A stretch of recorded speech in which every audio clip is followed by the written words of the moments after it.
Graças pais, irmãos, estamos reunidos mais uma vez, mais um domingo. Hoje estaremos meditando de novo no livro de Esther. Hoje estaremos fazendo a meditação em 3 capítulos, estaremos estudando 3 capítulos, o capítulo 5, o 6 e o 7, que é uma história só que vai estar sendo narrada nesses 3 capítulos. Na semana passada nós vimos a decisão de Esther de ir falar com o rei para tentar fazer o povo ser liberto, né, da fúria de Amã. E a partir do capítulo 5 nós vemos Esther indo falar até o rei, e vamos estar vendo o desenrolar da história no capítulo 6 e 7. Esther então ela tomou a decisão de ir falar com o rei para pedir uma libertação do povo dela, do povo de Israel.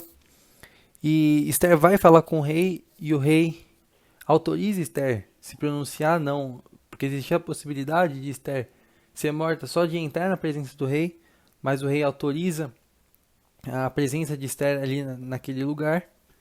E a Esther, com uma sabedoria muito grande, em vez de a primeira coisa que ela poderia fazer era pedir de cara para o rei para estar libertando o povo, Esther ela convida o rei e Amã, o servo do rei, para estar indo em um banquete com ela. O rei aceita, Amã também aceita e os dois ficam muito felizes.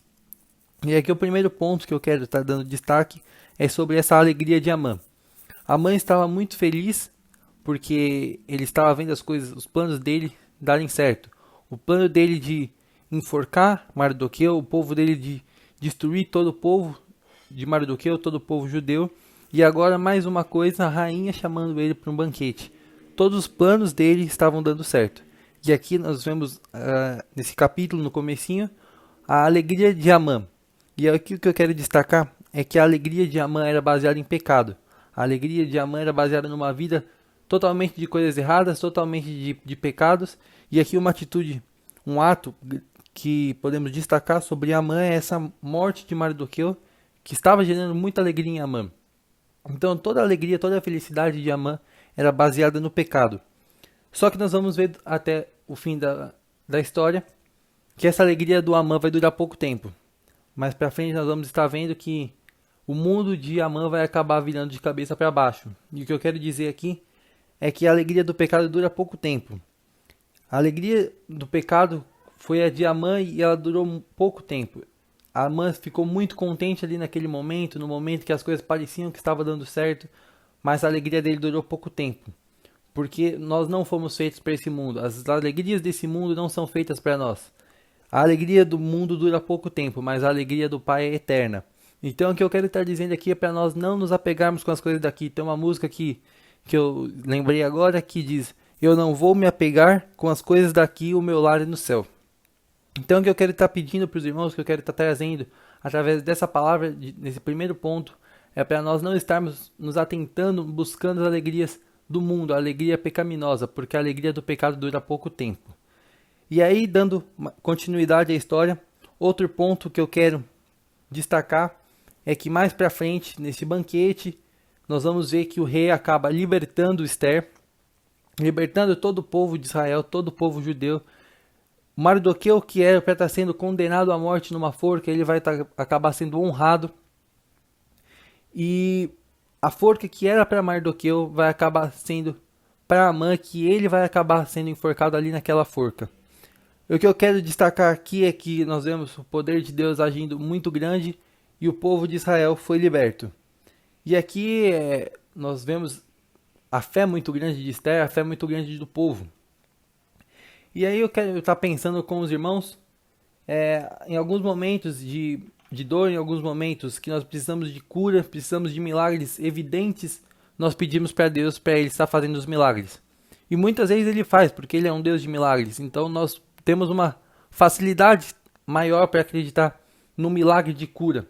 Agora, porque é uma coisa mais evidente, uma coisa que nós podemos ver, uma pessoa que estava mancando, uma pessoa que não estava enxergando, passa um tempo, ela está enxergando, ela está andando bem, porque é um milagre evidente. Agora uma coisa que é mais interna, uma coisa mais secreta, quando nós temos um pecado e nós precisamos da libertação desse pecado. E aí muitas vezes nós temos medo de pedir para Deus esse pecado, a libertação desse pecado, porque é uma coisa que não vai ser evidente, não vai ser uma coisa que assim todo mundo vai ver. Quando eu sou cego e Deus me concede a cura, o mundo inteiro vê. É uma coisa simples de ver. É difícil de acontecer para as pessoas acreditarem, mas você está vendo acontecer. Agora, uma libertação de um pecado não é uma coisa simples de ver. É uma coisa que gera medo, gera restrição. Será que Deus vai fazer isso comigo mesmo? Será que não vai ser um sentimento meu que eu vou pedir para Deus e Ele não vai me atender? Mas aqui nós vemos que Deus libertou. Nós vemos a vida inteira de Jesus, Ele libertando pessoas, Ele curando pessoas. E se nós acreditamos que Jesus é um Deus de milagre, é um Deus de cura, Ele também é um Deus de libertação. E aqui eu peguei um versículo que está em Hebreus 13:8, que diz: Jesus Cristo é o mesmo ontem, hoje e eternamente. Então, a vida inteira de Jesus, ele fez milagres. Ele curou pessoas, ele libertou pessoas do pecado. E ele continua fazendo. Em Esther, Deus libertou o povo de Amã. E hoje Deus quer nos libertar do pecado. Se nós formos ver toda a história da Bíblia, muitas vezes o povo judeu é liberto de escravidão. E hoje tudo aquilo que nós não conseguimos viver sem, nós somos escravos dessas coisas. Se eu não consigo viver sem um pecado, eu sou escravo desse pecado. E a maior falta de fé é você fazer um pecado conscientemente, porque você está colocando aquele pecado como uma solução para os seus problemas maior do que Cristo. Você está crendo que aquele pecado te fará melhor do que Cristo. Você pecando conscientemente, você está praticando uma das maiores faltas de fé possíveis. E hoje, Jesus quer te libertar do pecado. Eu não sei qual é o seu pecado, mas Deus ele é capaz de te libertar da mesma forma que ele libertou o povo de Israel lá em Esther de Amã. Hoje Deus quer nos libertar do pecado. Amém, irmãos? Isso é a mensagem que eu quero estar trazendo essa manhã. Uma mensagem dizendo que Deus é sim um Deus de milagres, é um Deus de libertação. E hoje ele quer nos libertar de tudo aquilo que está tomando o lugar dele nas nossas vidas. Amém, irmãos?